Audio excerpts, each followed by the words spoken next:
Fala, meu aluno, preparado para mais uma videoaula?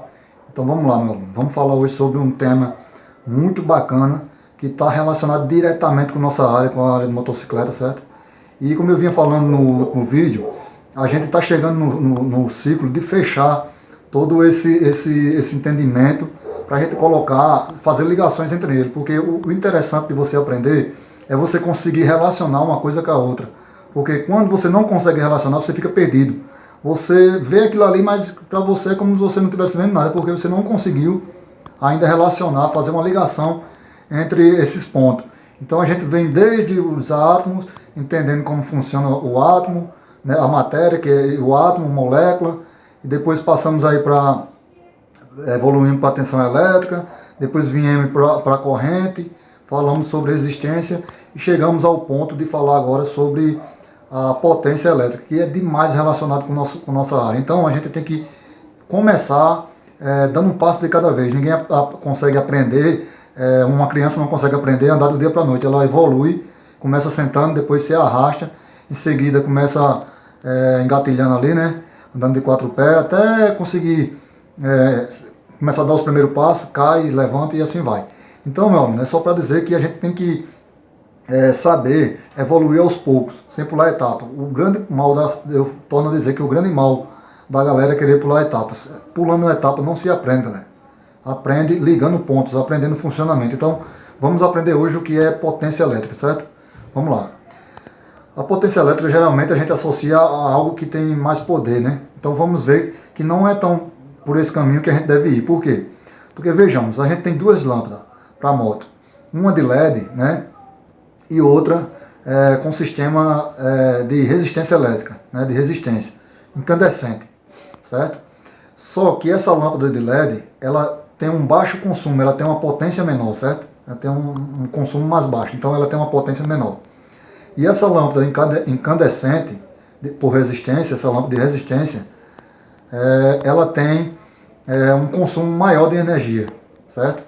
Então, também essa lâmpada de LED, ela consegue iluminar mais, certo? Usando menos energia, e a lâmpada de resistência consegue iluminar, se não igual ou até menos do que ela, gastando mais energia. Então, quando a gente se trata de potência elétrica, isso quer dizer, galera, é o tempo, a quantidade de corrente elétrica, de elétrons que essa lâmpada vai usar para gerar um tipo de serviço, certo? A quantidade no período de tempo, entendeu? Então, por exemplo, se eu tenho essas duas lâmpadas que eu falei, relacionei aí. Então, essas duas lâmpadas, se ela, vamos dizer que elas duas clareiam a mesma quantidade, certo? Eu poderia até falar que a lâmpada de LED clareia mais, porque tem lâmpada de LED que clareia mais do que a incandescente, certo? Mas eu vou falar, para facilitar aqui para vocês, eu vou dizer que todas as duas ilumina da mesma forma, tem o mesmo poder luminoso, certo? Para vocês entenderem onde eu quero chegar. Então essas duas lâmpadas, tanto a de LED quanto a de resistência, elas têm um poder luminoso de igual. Porém, a lâmpada de LED vai consumir bem menos corrente elétrica para fazer com que essa luminosidade funcione, né? Chegue a determinado ponto. E a lâmpada incandescente, a lâmpada por resistência, ela vai consumir mais elétrico, mais corrente elétrica para fazer a mesma coisa. Então, a lâmpada de resistência, ela é mais potente por causa disso, mas porém ela é menos eficiente, porque ela precisa de mais energia elétrica, de mais corrente elétrica para fazer a mesma função, entendeu? Então é complicado lidar com essa questão de potência. Potência está relacionado ao tempo e ao gasto que você usa, a quantidade de energia que você usa para realizar aquele tipo de serviço. Então vejamos, se a gente, vamos fazer uma breve explicação aqui. Se a gente pegar a lâmpada do farol da moto, que ela diz que lá é 35 por 35 watts, né? Então, onde é que entra isso aí? A potência elétrica dela de 35 watts. Se você sabe, responda aí embaixo como é que você faria para achar essa potência. Mas eu vou dizer para você aqui como é que é. Isso é para você entender como as coisas funcionam. Preste atenção, meu aluno. Lá diz que a lâmpada é 35 por 35 watts, né? Ou watts, como queria dizer. Eu digo watts, né? Então, isso ele quer dizer que a quantidade de corrente elétrica está relacionada com a tensão, entendeu? Vamos ver. A lâmpada, ali no soquete da lâmpada do farol da moto, acelerando, ela pode chegar até 14 volts, certo? Até 14 volts de tensão. E se a gente pegar o consumo da lâmpada, que é de 2,5, corrente elétrica de 2,5, que eu já fiz esse teste, certo?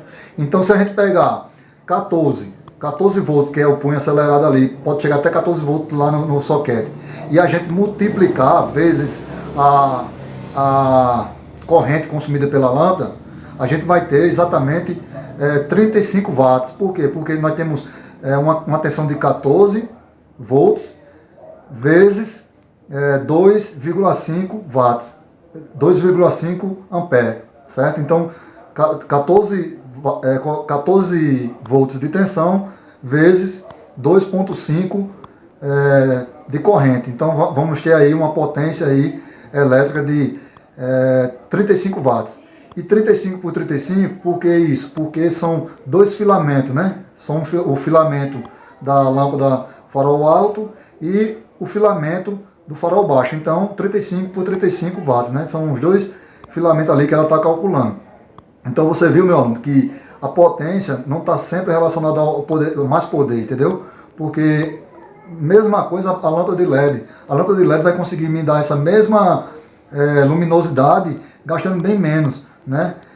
Então, não quer dizer que um é mais potente, mas sim, mais potente que a outra, mas sim quer dizer que uma consegue realizar um determinado tipo de trabalho com uma quantidade X de corrente e a outra consegue fazer um trabalho com outro tipo de determinado de corrente, entendeu? Numa corrente, ali é que vai determinar a potência, vezes a tensão, vocês entenderam? Então, beleza, se vocês quiserem descobrir a potência de determinado componente, vocês só vai fazer apenas multiplicar, certo? Multiplicar a sua tensão aplicada ali pelo consumo daquele componente que você quer testar. Tensão sobre corrente, ou vezes corrente, entendeu? Fez isso, você vai achar o potencial elétrico daquele componente. Então, meu aluno, eu espero que vocês tenham conseguido compreender aí. Certo?